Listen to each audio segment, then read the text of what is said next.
হুজুর আসসালামু আলাইকুম। ওয়ালাইকুম আসসালাম রাহমাতুল্লাহ। অনেক মুসল্লিগণের প্রাণের দাবি, কোরআন হাদিস মোতাবেক উত্তর দিলে খুশি হব। আরে এটার প্রিন্ট করে নিয়ে আসছে, অনেক প্ল্যান প্রোগ্রাম করে প্রশ্ন করছে। এটা প্রশ্ন নাম্বার 1, প্রজেক্টরের মাধ্যমে বক্তাগণের চেহারা দেখে মহিলাদের ওয়াজ শোনা জায়েজ আছে কিনা? আচ্ছা আপনারা ফতোয়া দেন তো দেখি, প্রজেক্টরের মাধ্যমে এই যে বোনেরা আজকে ওয়াজ শুনলো, এটা জায়েজ আছে কিনা? জায়েজ, এটার পক্ষে কে কে দেখি?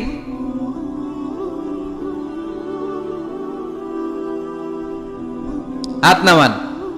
জায়েজ নাই, এর পক্ষে কে কে দেখি?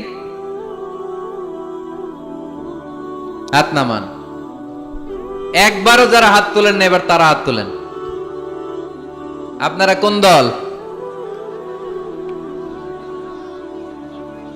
আমরা জানি না দল না সুবিধাবাদ। আলহামদুলিল্লাহ, আজকে দেবদুয়ারে অনেক মুফতিদের সাথে পরিচিত হলাম। মুফতিরা ফতুয়া দিয়ে দিয়েছে। প্রথম অর্ধেক ফতুয়া দিয়েছে জায়েজ, বাকি অর্ধেক ফতুয়া দিয়েছে জায়েজ নাই। আচ্ছা শোনেন তাহলে উত্তরটা। প্রজেক্টরের মাধ্যমে বক্তাগণের চেহারা দেখে আলোচনা শোনা জায়েজ। আলোচনা শোনা জায়েজ ইন জেনারেল। প্রশ্ন বুঝে নেন, ভেঙে চুরে বুঝিয়ে দিচ্ছি যাতে প্যাচ না লাগে। ইন জেনারেলি প্রজেক্টরের মাধ্যমে, ইউটিউবের মাধ্যমে বক্তাকে দেখে দেখে ভিডিওতে আলোচনা শোনা জায়েজ আছে। কারণ রাসূলুল্লাহ সাল্লাল্লাহু আলাইহি সাল্লামের সময় মসজিদে নারীরা আসতো, পুরুষরা আসতো, রাসূল সাল্লাল্লাহু আলাইহি সাল্লামকে প্রশ্ন করত। বাজারে নারীরা ব্যবসা বাণিজ্য করত, একে অপরের সাথে কথাবার্তা হতো, এটা জায়েজ। একটা পুরুষ যদি একটা দোকানে যায়, ওখানে নারী ব্যবসায়ী তার সাথে কথা বলতে পারবে, কিনতে পারবে। একটা টেইলার্সের দোকানে যদি কোনো নারী যায় কাপড় কেনার জন্য, সেখানে পুরুষ ব্যবসায়ী তার চেহারার দিকে তাকাতে পারবে, কথা বলতে পারবে। যদি হেজাব পরে থাকে, শুধু ফেসটা খোলা, ফেসটাও ঢেকে রাখলে আরো ভালো। তার মানে পাবলিক প্লেসে নারী পুরুষের জরুরি প্রয়োজনে চাহনি, কথাবার্তা, এটা জায়েজ আছে, এটা জায়েজ।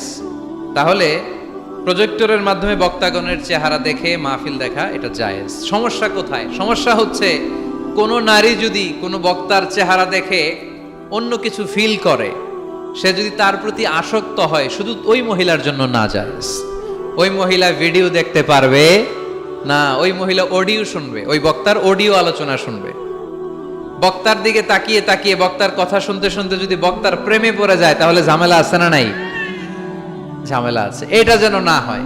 সে শুধু একজন স্কলার বা টিচার, শিক্ষক মনে করে শিক্ষকের কাছ থেকে কথা শুনতেছে, তাকাচ্ছে বা তাকাচ্ছে না, ওটাতে সমস্যা নাই। কিন্তু বিশেষভাবে এই বক্তার প্রতি যদি সে আকর্ষিত হয়, অ্যাট্রাক্টেড হয়, দুর্বলতা অনুভব করে, তাহলে ওই নারীর জন্য ওই বক্তার ভিডিও দেখা জায়েজ নাই, অডিও দেখা জায়েজ আছে। কথা কি বুঝতে পেরেছেন?